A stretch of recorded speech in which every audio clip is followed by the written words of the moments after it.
So in this Visme tutorial video, I'm going to be showing you guys how to add the drop shadow effect to an image here on Visme. So once Visme is opened up, I want you to go to the left hand side of your screen, go to this photos tab right here and press on it. Then once you're here, I want you to go ahead and select a photo that you want to add drop shadow to. So for this demonstration, how about we add drop shadow to this image right here of like a notebook with some color. So I'll make it a little bit larger so you guys can see it a little bit easier. There you go. Now, if you wanted to add drop shadow to this image, it's very straightforward.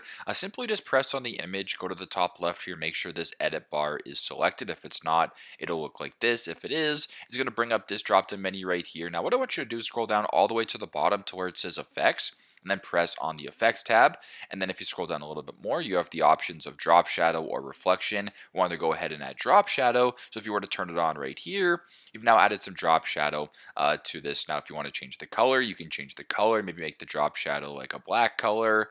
You can also change the drop shadow direction, whatever the case may be. You can play around with it, but it's a pretty straightforward process. That's how you guys can add drop shadow to an image here on Visme. Thanks again for watching, and I hope this video helps.